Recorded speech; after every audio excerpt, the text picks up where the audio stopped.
अस्सलाम वालेकुम नाज़रीन, 100 न्यूज़ में भली कार ब्यूरो चीफ बेनज़ीराबाद राजकुमार और जी ख़बर मूजिब शहीद बेनज़ीर यूनिवर्सिटी शहीद बेनज़ीराबाद जे डिपार्टमेंट ऑफ इंग्लिश जे शागिर्दनि ऐं शागिर्दाणियुनि पारां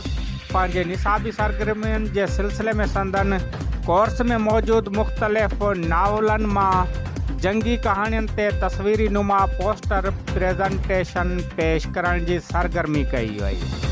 जंहिंजो इफ़्तिताह professor doctor Salman Bashir, doctor Tania लिगारी ऐं ॿियनि कयो।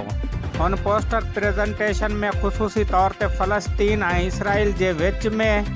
जंग जे करे दुनिया में फैलियल अफ़रा तफ़री, नफ़्सियाती परेशानी ऐं मासूम फ़लस्तीनियुनि जे मौजूदा नस्लकुशी जे तनाज़ुर में तस्वीरूं पेश कयूं वयूं। Program organizer lecturer Shadab Fatima ॿुधायो त हिन सरगर्मी जो बुनियादी मक़सदु समाजी, क़ौमी ऐं आलमी मंज़रनामे ते जंग जे असरात खे पेश करणु आहे ऐं गॾोगॾु हिन निसाबी सरगर्मियुनि जो मक़सदु शागिर्दनि में अंग्रेज़ी ॿोली जी अहमियत खे सम्झणु, ॿोली खे मुख़्तलिफ़ तनाज़ुर में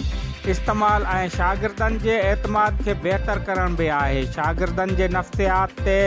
हिन क़िस्म जूं सरगर्मियूं हिकु गहरो असर विहारनि थियूं।